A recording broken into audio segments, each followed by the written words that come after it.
बिस्मिल्लाहिर्रहमानिर्रहीम, अस्सलामुअलैकुम। लाखों करोड़ों दुरूदो सलाम मोहम्मद मुस्तफ़ा सल्लल्लाहु अलैहि वसल्लम और आले मोहम्मद पर। मैं हूं उमर दराज गोंदल और आप मेरा यूट्यूब चैनल देख रहे हैं। नाज़रीन, इस वक्त जो सबसे बड़ी आज की डेवलपमेंट्स यूक्रेन बॉर्डर के ऊपर हुई हैं वो तमाम आपको बताएंगे। सबसे पहली जो बात करेंगे वो आज रशियंस के ऊपर हमला हुआ है। दो हमले उनके ऊपर बुनियादी तौर पे हुए हैं। एक चेक पोस्ट के ऊपर या जो बॉर्डर फैसिलिटी है उसके ऊपर हमला हुआ है और उसके ऊपर यूक्रेन का रद्द अमल आया कि क्या उन्होंने यह हमला किया है या नहीं किया, और वहां पे जो डीपीआर और एलपीआर मैंने आपको बताया था, ये डोंबास के जो इलाके हैं उनका रद्द अमल क्या है। और उसके बाद अभी थोड़ी देर पहले, अब से चंद मोमेंट पहले जो है एक और बड़ी खबर आई है कि वो कह रहे हैं कि 5 ऐसे लोग जो यूक्रेन से रशिया के अंदर दाखिल होकर हमला करने की कोशिश कर रहे थे उनको रशियन फौज ने मार दिया है। ये आज के दिन की सबसे बड़ी डेवलपमेंट है, उनकी चेकपोस्ट के ऊपर हमला होना और 5 लोगों को यूक्रेन से दाखिल होने की कोशिश में, रशिया में दाखिल होने की कोशिश में मारना। और उसके बाद कुछ तस्वीर, सेटेलाइट तस्वीर आई हैं, क्योंकि पहले हमने सुना था कि रशिया कह रहा था मैं फोर्सेस विड्रॉ कर रहा हूं इस बॉर्डर से, लेकिन जो सेटेलाइट तस्वीर हैं वो क्या कहानी बता रही हैं, वो तो कुछ अलग ही बात समझ आ रही है।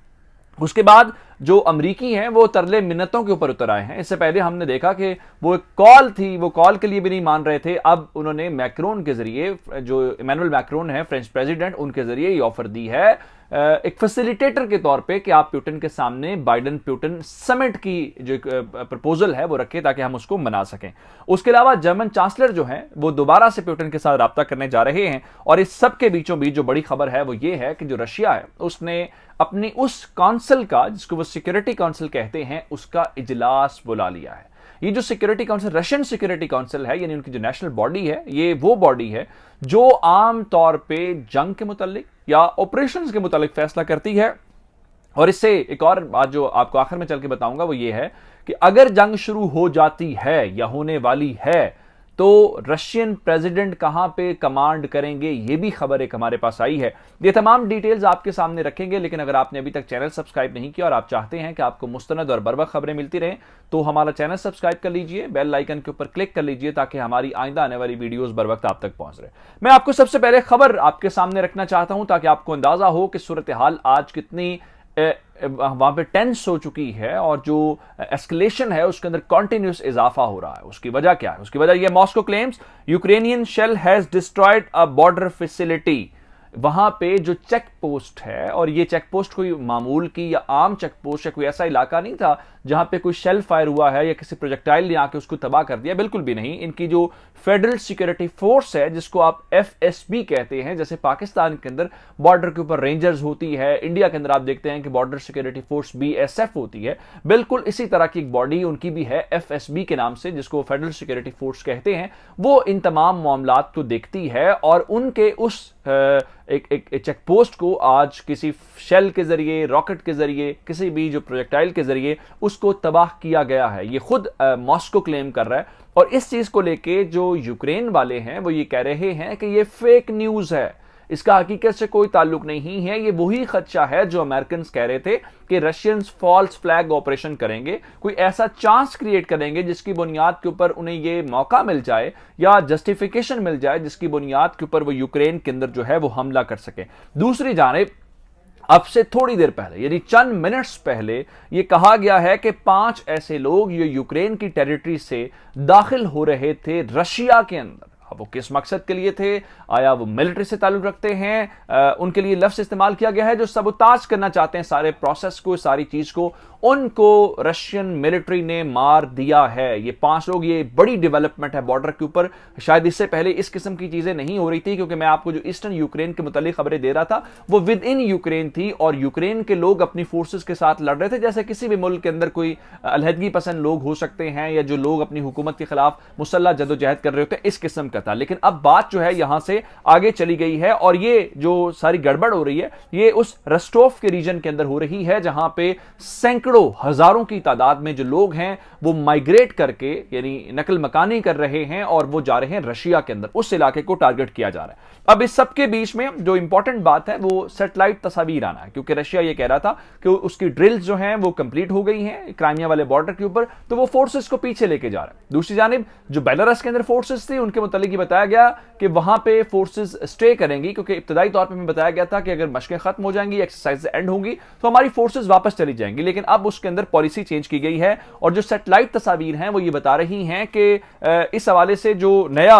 कुछ डिप्लॉयमेंट्स हैं जिसके अंदर आर्मर्ड इक्विपमेंट है और इसके अलावा कुछ और चीजें बताया गया है कि उनके जो गैरिजन्स हैं, यानी जो फौजी इलाके हैं, फौजी छावनियां हैं, वहां से मूवमेंट देखी जा रही है, जिसका मतलब यह है कि रशिया मुमकिन तौर पे अपनी फोर्सेस को दोबारा से यूक्रेन वाले बॉर्डर के ऊपर लेके आ रहा है। ये क्यों ऐसा हो रहा है, इसकी क्या वजह है, उसकी मैं बात आपको बता देता हूं। उससे बड़ी बात एक और जो है वो ये है कि हर मुल्क के अंदर, जैसे पाकिस्तान के अंदर आपने एक सिक्योरिटी कमेटी देखी होगी जिसको प्राइम मिनिस्टर चेयर करते हैं, उसके अंदर आपके तीनों सर्विसेज चीफ्स होते हैं, इंटेलिजेंस चीफ्स होते हैं, सीनियर मिनिस्ट्री होती है, वो बैठ के फैसला करती है कि हमने क्या फैसला करना है।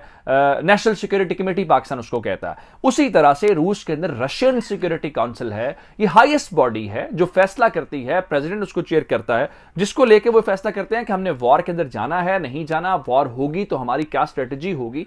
मैं आपको बताना ये चाहता हूं कि आज रशियन प्रेसिडेंट ने इस सारे सिनेरियो के अंदर, जहां पे 5 लोग मारे हैं, उनकी चेकपोस्ट के ऊपर हमला हुआ है, उसके बाद जो है अब उन्होंने इस रशियन सिक्योरिटी काउंसिल का इजलास बुला लिया जो अहम फैसले कर सकती है। इस अहम फैसले के बाद क्या होगा, मैं आपको इससे बड़ी एक खबर देना चाहता हूं कि ये जो डोनेट्स्क यानी डीपीआर है, उसने रूस से मिलिट्री और फाइनेंशियल एड मांग ली है। वो उनसे कह रहे हैं कि हमारी फौजी और माली तौर पे मदद करें। अगर वो मदद का मतलब ये है कि वही चीज जिसकी बुनियाद के ऊपर वो आगे चल के ये कहेंगे कि हम चाहते हैं कि आप आए, वो कह रहे हैं हम वॉर की सिचुएशन में है, अब मदद मांगेगे, रशिया क्या कहेगा, रशिया कहेगा जी वहां पे लोगों के ऊपर ह्यूमन राइट्स की वायलेशंस हो रही हैं, खिलाफ वर्जी हो रही है, इसलिए आप जो हैं वो हम मदद करने आए हैं, आपने हमें बुलाया। यही वो खदशा है जिसकी बुनियाद के ऊपर अब सूरत हाल गड़बड़ हुई है। जर्मन चांसलर और फ्रेंच प्रेसिडेंट जो इमैनुअल मैक्रोन है, ये दो वो पर्सनैलिटीज हैं यूरोप से जिनका ताल्लुक है वो हाईएस्ट लेवल के ऊपर। हालांकि यूके की फॉरेन मिनिस्टर भी आई थी, लेकिन ये वो था जो सरबराह है वहां के। इन्होंने 1-on-1 मुलाकात की है प्रेसिडेंट पुतिन के साथ, लेकिन बात नहीं बनी। उसके बाद अब दोबारा से जो जर्मन चांसलर हैं उन्होंने आज टेलीफोनिक राब्ता करना है। और एक और बात जो सख्त इंपॉर्टेंट है वो ये है कि अमेरिकन अब मुलाकात करना चाहते हैं, क्योंकि सूरत हाल उनके सामने है, उनको नजर आ रहा है कि उसी तरफ चीजें जा रही हैं जो अमेरिकन की असेसमेंट थी। और ये पुतिन की एक ख्वाहिश है, वो लोग कह रहे हैं कि वो ऑब्सेस्ड हैं इस बात से कि वो हर सूरत यूक्रेन के अंदर जाना चाहते हैं। ये उनका एक बहुत बड़ा एक ऑब्सेशन है जिसको वो पूरा करना चाहते हैं। अमरीकी मिन्नतों के ऊपर कैसे उतर आए हैं, पहले वो कह रहे थे कि आप बातचीत कर लें, लेकिन बातचीत नहीं हो पाई उस तरह से। लारोफ के लेवल के ऊपर या ब्लिंकन के लेवल के ऊपर तो हो रही थी। कल मैंने आपको बता दिया था कि ब्लिंकन ने कहा है किसी भी टाइम पे किसी भी सूरत में हम इंटरेक्ट करना चाहते हैं। अब जनाब ये बताया गया है कि जो मैक्रोन है, यानी जो फ्रांस के सदर हैं, वो एक फैसिलिटेटर का रोल प्ले करें। कैसे? उन्होंने ये कहा है कि अमरीकी सदर ने ये इमैनुअल मैक्रोन से कहा है कि आप पुतिन से बात करें, उसके सामने आप दोनों प्रेसिडेंट्स की यानी रशियन और अमेरिकन प्रेसिडेंट्स की जो समिट है वो प्रपोज करें ताकि हम आपस में बातचीत करें। लेकिन क्रेमलिन जो सदारती ऑफिस है रशिया का, वो ये कह रहा है कि कोई फर्म एजेंडा हमें नजर नहीं आ रहा, कोई ऐसी चीज नहीं है जिससे हमें लगे कि ब्रेक थ्रू होना है, जिससे आप अंदाजा लगा सकते हैं कि अब वो रशिया जो है वो एक्शन की तरफ जा रहा है। वो उस तरफ नहीं स्टे कर रहा कि मुलाकातें हों, वो वर्चुअल समिट हो या फिजिकल हो या इन पर्सन हो, ऐसी कोई बात नहीं। अब वो सिर्फ और सिर्फ जो है वो एक्शन की तरफ जा रहे हैं। अब आखिर में जो मैं आपको बात बताने वाला हूं, इन केस अगर वॉर शुरू होती है, जो कि अब नजर आना शुरू हो गया है कि इकदामात या स्टेप्स ऐसे लिए जा रहे हैं या कुछ ऐसी चीजें हो रही हैं जो खतरनाक हैं, पूरा सिनेरियो तब्दील कर सकती हैं, तो फिर ऐसे में क्या होगा, पुतिन कहां पे होंगे, क्योंकि नजरें तो सारी पुतिन के ऊपर होंगी। तो यहां पे इस वक्त उनकी फोर्सेस को 30,000 के करीब जो नंबर है वो बेलारूस के अंदर मौजूद है, जहां पे उन्होंने